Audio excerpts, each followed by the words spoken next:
Welcome back to Godless and Grounded. Imagine a young child sitting in a quiet church, listening to a sermon about sin, hell, and eternal punishment. He's maybe 7 or 8 years old. He hasn't done anything particularly wrong, maybe told a small lie, maybe skipped a prayer. But as the preacher speaks, the boy starts to feel something heavy pressing on his chest. That feeling? Guilt. Not because he's committed a crime, not because someone was hurt by his actions, but because he's told he's already broken, already sinful, already unworthy, and someone far greater is watching and judging. This experience is familiar to many people who grew up in religious households or environments. It's not unique to one religion or one culture. The pattern is almost universal.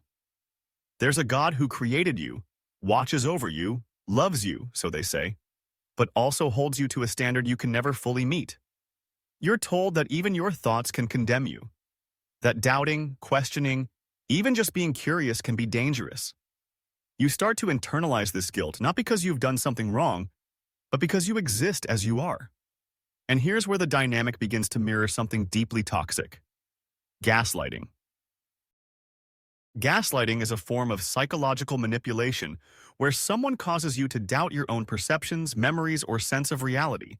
It's often used in abusive relationships where one person controls the other not by physical force but by emotional confusion and self-doubt. You're told that your feelings are wrong, that your instincts are flawed, that what you see or think is a lie. Now, imagine applying that concept to an all-knowing being. Imagine being told from childhood that your thoughts are inherently suspicious, that your desires are sinful, and that if you feel distant from God, it's your fault. Not because something is wrong with the idea of God, but because something is wrong with you. This is the essence of the toxic Trinity: God, guilt, and gaslighting. Let's break this down further. First, consider the relationship between the believer and the divine. In most religions, God is described as loving and merciful, but this same being is also described as jealous, wrathful, and ready to punish. In Christian theology, for instance, you're told that God is love, pure, eternal, unconditional. But if you don't accept this love in the precise way dictated by doctrine, you're damned, forever. That's like someone telling you, "I love you unconditionally, but if you don't love me back exactly how I want, I will torture you for eternity." That's not love. That's emotional blackmail. Now, think about guilt. Guilt can be healthy when it helps us recognize harm we've caused and correct it. But religious guilt often isn't about actual harm. It's about purity. It's about control. You're told to feel guilty for your thoughts, your doubts, your desires. You're told that you're inherently flawed, that even before you make a decision, you're already wrong. In Christianity, the concept of original sin says you're born guilty. You didn't choose anything. You didn't do anything. But you still carry the weight of Adam and Eve's disobedience. That's like being born into a prison and being told you deserve to be there. This constant guilt creates a mental trap.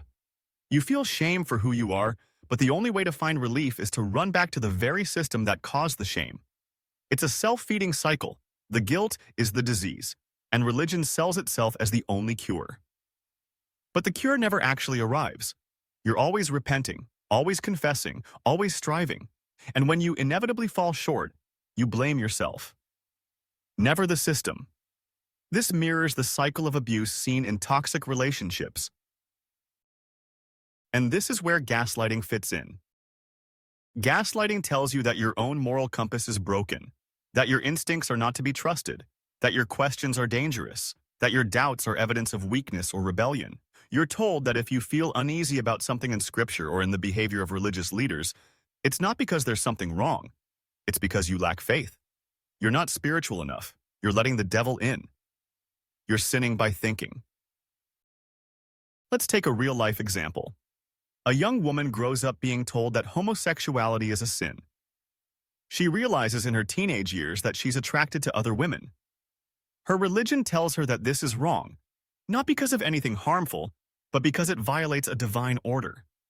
She tries to suppress her feelings. She prays, she cries, she begs God to fix her. The guilt becomes unbearable. She's not hurting anyone. She just wants to love and be loved. But the message is clear. She is broken, and the only fix is to deny her true self. This is emotional gaslighting. Her feelings, her identity, her very nature are portrayed as deceitful. Her mind and body are in conflict because the religion she grew up in taught her to distrust herself. This isn't an isolated story. This plays out in millions of lives, people of all genders, all sexualities, all cultures, taught to feel guilt for simply being who they are. Let's go even deeper. Many religious teachings tell you that suffering is good for your soul. That when you suffer, especially for your beliefs, it means you're righteous. It means you're being tested. And so, people stay in harmful situations, abusive marriages, oppressive communities, unhealthy mindsets, because they're told that enduring pain brings spiritual reward. This isn't just misguided, it's dangerous.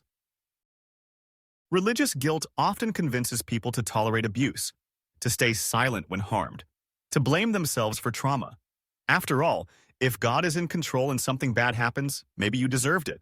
Maybe it's part of his plan. This line of thinking suppresses critical thinking and removes accountability from human actions. It discourages people from seeking justice because they're told to leave it all in God's hands.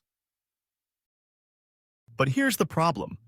When you give away your responsibility to a higher power, you also give away your agency. You stop trusting yourself.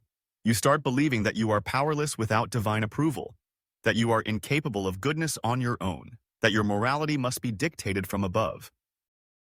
And yet, every day, millions of people, atheists, agnostics, secular humanists, live ethical, compassionate, meaningful lives without this guilt or fear. They help others not because they fear punishment, but because empathy and reason guide them. They act morally because it makes sense, not because a book tells them to. They trust their ability to think, to feel, to judge right from wrong based on real-world outcomes, not invisible commands. One of the most manipulative aspects of religious gaslighting is the way it frames freedom as danger. You're told that leaving the faith leads to chaos, to meaninglessness, to despair. But in reality, for many, leaving religion is the beginning of real mental clarity and emotional healing. It's like finally stepping out of a fog and realizing you were never as broken as they told you. When people begin to question their faith, they're often told their doubt is a test, that they're being tempted, that they're spiritually weak. But doubt is not weakness, it's honesty. It's the mind refusing to accept contradictions. It's the heart saying, I want truth, not fear. The moment you start questioning, the system starts to lose control. Because guilt and gaslighting only work when you're convinced the problem is inside you. But what if the problem is the structure itself? Let's be clear. Many religious people are kind, sincere, and deeply moral. But the ideas they were raised in, ideas about guilt, shame, obedience, and fear, can shape their worldview in ways they don't even realize. They pass on these patterns to their children, thinking they're doing the right thing, never questioning the damage it may cause. This cycle continues because questioning is discouraged. You're told that faith is a virtue, that the less evidence you have, the stronger your belief must be. This isn't a search for truth, it's a denial of reality. Faith becomes the only shield against doubt, and guilt becomes the punishment for trying to see clearly. But here's the truth. Morality doesn't require divine oversight.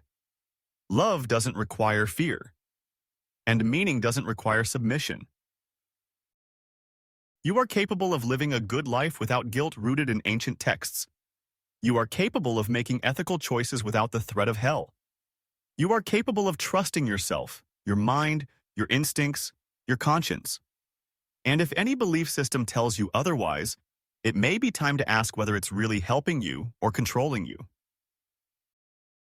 The toxic trinity of God, guilt, and gaslighting isn't just a metaphor. It's a real pattern that affects how people see themselves and their world. It teaches dependence over self-trust, shame over self-acceptance, and fear over freedom. But once you see it clearly, you don't have to accept it anymore. You can step outside the cycle.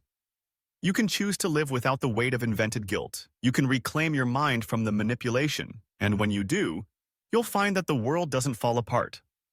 In fact, for many, it finally starts to make sense.